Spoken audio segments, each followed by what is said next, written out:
ड्राइवरों ने ड्राइवरी छोड़ दी तो उस दिन ही उनके भी ये आस्था जो बेवकूफ़ बनाने में देश और दुनिया को लगी हुई है, ये भी ख़त्म हो जाएंगी। ये अपने चापलूस लोगों की कुछ संस्थाओं को हमेशा बुला लेते हैं, उनसे बयान दिला लेते हैं। साजिश हो सकती है, अगर इसको जल्दबाजी करेंगे तो इसका मतलब ये होगा इसको फटाफट लागू करके काफ़ी लोगों को जेल में ठोक दिया जाए। उन्हें अपना बनाया हुआ कानून तोड़ा है, उस पर कौन बयान देगा? तुम ये सफाई दे के इस बात को छुपा नहीं सकते कि जुडिशरी कहीं ना कहीं प्रेशर में है। लाल बत्तियों का ना होना, रेलिंग का ना होना, समय पे ट्रैफिक पुलिस का मौजूद ना होना, उस पर ध्यान देने के बजाय बढ़ा दो सज़ा 10 साल की कर दो और हो गया जयराम जी। हड़ताल को लेकर के कहा जा रहा सुलह हो गया, लेकिन सुलह वो जो प्रदर्शन कर रहे हैं वो कह रहे हैं कि हम सुलह नहीं कर रहे हैं, हमारे से बातचीत ही नहीं हो रही है। कैसे आम तौर पे सरकारों का एक बहुत गंदी आदत है, और ये गंदी आदत इस वजह से है कि जो भी तीर तुक्के लग के पार्लियामेंट में पहुंच जाता है, कोई आदमी मुख्यमंत्री पीएम बन जाते हैं, ये लोगों को एक नशा हो जाता है अननेसेसरी। इन लोगों को ये अकल ही नहीं रहती कि भाई लोगों से जो सलाह लेके लोगों के हिसाब से या जो असली पीड़ित हैं उस चीज़ से, उन्हीं को बुला के उन्हीं से बात करके तब कानून बनाना चाहिए। ये इस तरह से कानून बनाने में लगे रहते हैं, जो सोच लिया शासन राजा की तरह। अरे राजा मानवीय सिस्टम था राजाओं का, राजशाही ख़त्म हो गई है देश में। डेमोक्रेसी यहाँ एक एक आदमी की राय मशवरा की ज़रूरत है, और एक एक आदमी से राय मशवरा जब करते हैं उसी का नाम डेमोक्रेसी है। पार्लियामेंट डेमोक्रेसी की अकेली संस्था नहीं है, वो तो एक मुखौटा है। उस मुखौटे को, वो मुखौटा तभी काम कर पाएगा जब देश के लोगों को, रेलिवेंट एनजीओज को, जिनसे जो प्रभावित होते हैं जिस कानून से, उनकी राय मशवरा लेके अगर कानून बनाया जाए तो तभी देश में डेमोक्रेटिक व्यवस्था स्थापित होती है, वरना नहीं होती। सर, ये मीडिया में खबरें कहाँ से आ जाती हैं कि ये ख़त्म हो गया, ये ऐसा हो गया, और उसके बाद भी लोग जो है सड़कों पर उतरे रहते हैं। हाँ, ये और सरकारों का एक और गलत आदत है, ये अपने चापलूस लोगों की कुछ संस्थाओं को हमेशा बुला लेते हैं, उनसे बयान दिला लेते हैं, जो इनके नज़दीक होते हैं या उस पार्टी के समर्थक होते हैं, उन लोगों को बुला के ये लिपापोती करना चाहते हैं इन चीज़ों पे। ये नॉनसेंस है, ये नहीं करना चाहिए। हमेशा रेलिवेंट असली ऑर्गेनाइजेशन जो लोगों का प्रतिनिधित्व करते हैं ग्राउंड लेवल पे, उन लोगों को बुलाना चाहिए। ये एक ड्यूटी है सरकार की, ये सिस्टम की ड्यूटी है, ये किसी की मर्जी का वो नहीं है कि मर्जी है तो बुलाएंगे नहीं बुलाएंगे, मजबूरी है ये डेमोक्रेसी की। और ये बहुत आवश्यक अंग है। जो असली ड्राइवरों की एसोसिएशन है उसी से बात करनी चाहिए, उसी बात करके कुछ भी आश्वासन वो लिखित में होना चाहिए। मुँह जुबानी का कोई काम नहीं है इस देश में। किसी के बाप की दुकान है क्या ये देश? कोई भी काम करो, जब आपने कानून लिखित में पास किए हैं, आप आश्वासन भी लिखित में दीजिए देश की जनता को, और देना चाहिए। और मैं सैल्यूट करता हूं देश के ड्राइवरों को, इन्होंने बता दिया इस देश को कि असली कीमत पैसे की नहीं है, कीमत आस्था की नहीं है, कीमत है सिर्फ शर्म की। शर्म यानी मेहनत की कदर है। आज ड्राइवरों ने गाड़ियाँ चलाना छोड़ दिया तो बहुत सारे लोगों को एहसास हो गया, जिनके पास पैसा है उनके घर में अपने आप पेट्रोल पंप से तेल दौड़ के नहीं आएगा, उसमें किसी आदमी की ज़रूरत है बीच में, वो आदमी लेके आएगा, वो आदमी मेहनत करेगा तब आपके पास पहुंचेगा। आप अपना पैसा अपने जेब में और अपने बैंक में लिए बैठे रहिए, भूखे मर जाएंगे आप। किसान उत्पादन नहीं करेगा, आप दूध से चाय नहीं पी सकते, आप मर जाएंगे। ये इस देश में सबसे बड़ी चोरी और इग्नोर जो हो रहा है वो मेहनत कश इंसान हो रहा है, और मेजॉरिटी इस देश की मेहनत कश लोग हैं, वही गरीबी का शिकार है, वही गरीबी रेखा से नीचे हैं। इस देश के सारे कानून लूट खसोट के वालों के पक्ष में हैं, पूंजीवाद के पक्ष में हैं, और आस्था वालों के जो बिना कमाए ढोंग से खाना चाहते हैं या खाते हैं इस देश में। और नए कानून भी मंडी और फंडी के पक्ष में हैं। मंडी पूंजीवाद, फंडी आस्थावाद, इन दोनों वाद के पक्ष में नए कानून हैं। आम आदमी को जेल में डाल के उसका मुंह बंद करने का, उसका बोलने पे और उसको जेल में रखने के कार्यक्रम है ये न्याय के कानून नहीं है। ये मैं कह रहा हूँ पहले से भी ज़्यादा विध्वंसक कानून है। अब आने वाला समय बता देगा इस बात को। क्या कोई साजिश, ये लोगों के फंडामेंटल राइट के खिलाफ हैं। ये कोई साजिश है इसके पीछे? 2024 का चुनाव आने वाला है और इसके पहले ही ये लाया जा रहा है। ये हाँ, साजिश भी हो सकती है, साजिश हो सकती है। अगर इसको जल्दबाजी करेंगे तो इसका मतलब ये होगा इसको फटाफट लागू करके काफ़ी लोगों को जेल में ठोक दिया जाए, कोई भी देशद्रोही साबित कर दिया जाए। ये एक तरह से मानसिक गुलाम बनाने का कार्यक्रम है देश को। और लोगों के जो फंडामेंटल राइट हैं उनका हनन है। ये अभी से हो रहा है। इस देश की कोर्टें, मैं तो कहूँगा डिस्ट्रिक्ट कोर्ट से लेकर सुप्रीम कोर्ट तक भी अभी तक लोगों के जो फंडामेंटल राइट हैं और सबसे पहले राइट टू एक्सप्रेशन और लिबर्टी लोगों की है, उस पर कुठाराघात है। लोगों को अननेसेसरी जेलों में डाला जा रहा है, जेलों में रखा जा रहा है, जो कि कतई ज़रूरत नहीं है। जुडिशरी को प्रो पीपल होना पड़ेगा, यानी लोगों के पक्ष में, लोगों की तरफ, लोगों के फंडामेंटल राइट के पक्ष में खड़ा होकर काम करना होगा देश की जुडिशरी को, वरना देश के लिए ये गलत साबित होगा। मध्य प्रदेश हाई कोर्ट ने इस क्राइसिस और संकट को लेकर के बोला राज्य सरकार से कि तुरंत फैसला ले, इसको धरना प्रदर्शन को खत्म करवाए।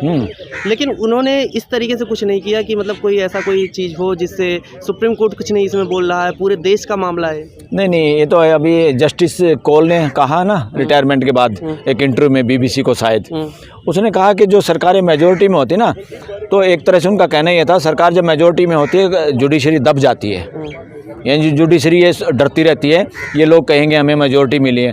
वो जस्टिस कौल के उस बयान से मैं सहमत नहीं हूँ कि जस्टिस कौल का वो बयान अधूरा है। उन्होंने कहा कि मेजोरिटी से जब आते हैं, उनको ये नहीं पता मेजोरिटी का मतलब क्या होता है। अरे मेजोरिटी का मतलब तो आपको ये देखना चाहिए देश के मतदाता 100 में से कितने % की वोट के आधार पे सरकार चल रही है। वो फिर भी मेजोरिटी से कम वोट के आधार पे सरकार चल रही है देश की, जिसको अब थंपिंग मेजोरिटी कह रहे हैं, क्योंकि ज़्यादा लोग उसमें खिलाफ हैं। और उसको हम खिलाफ नहीं कहेंगे, उसको हम कहेंगे वो उसके पक्ष में नहीं है। तो जुडिशरी को दबने की ज़रूरत नहीं है। और जुडिशरी दबेगी, जुडिशरी इस तरफ क्यों देखती है?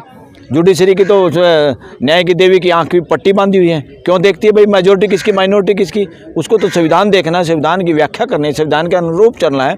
इससे साबित होता है जस्टिस कौल के बयान से भी, और जस्टिस नारीमन का भी कुछ दिन पहले बयान आया था, और अब ताज़ा उसका काउंटर किया है जस्टिस चंद्रचूड़ ने भी एक सफाई दी है, जिसमें जजों के यहाँ से मुकदमे हटा के किसी और के सामने लगा दिए जाते हैं।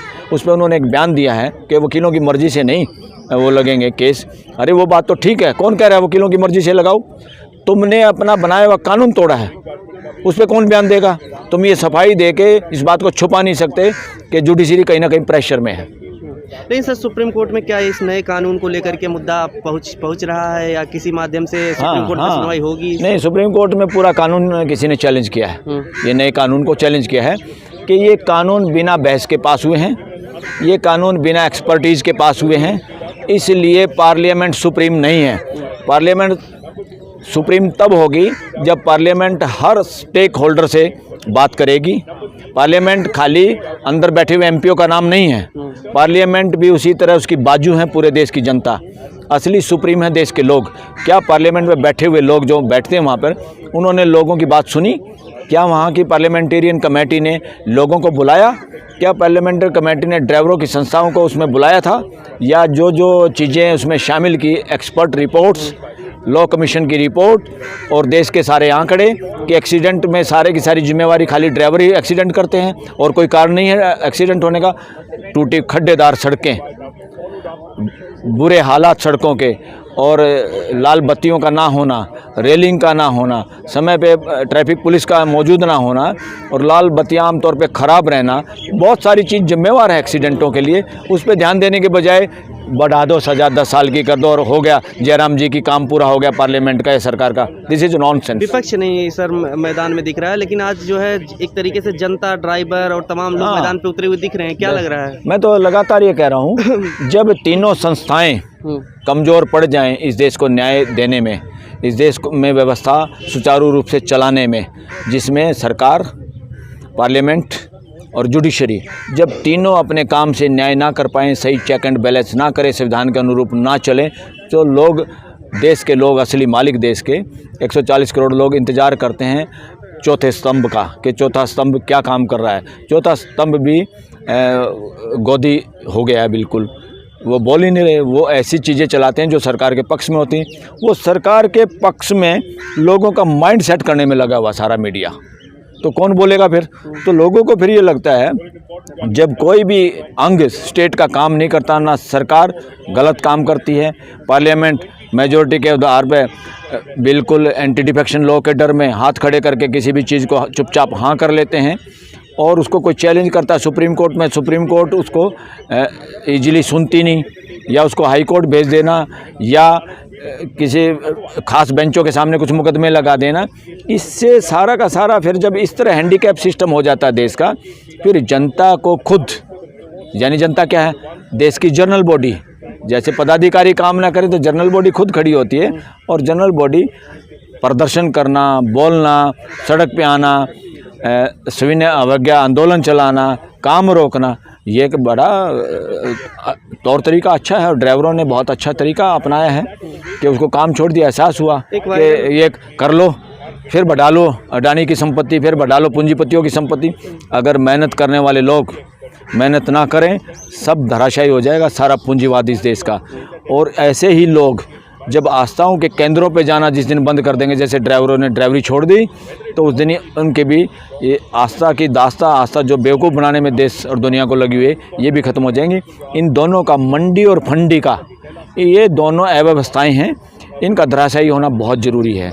इसलिए ड्राइवरों की सुन के और ड्राइवरों को बिना सुने स्ट्राइक ना ख़त्म होगी, अगर ड्राइवर लोगों की मांग है, और ड्राइवर लोगों को सुनना चाहिए। क्या एडवोकेट भी इसका समर्थन कर रहे हैं? हाँ हाँ, हमारी तो संस्थाएं, हमारे जो लोग हैं, जो फोरम है, वो समर्थन करती है। Supreme court lawyers forum, supreme court advocates forum और सुप्रीम कोर्ट के मेजॉरिटी एडवोकेट इस ड्राइवरों के इस कदम के बिल्कुल साथ हैं और साथ रहेंगे। सर, ये एक मुद्दा जो है वायरल हो रहा है, जिसमें डीएम के पास गए थे, बातचीत हो रही थी ड्राइवरों की, उसमें से डीएम ने कहा तुम्हारी औकात क्या है, तो ड्राइवर ने कहा इसी औकात की ही तो लड़ाई है।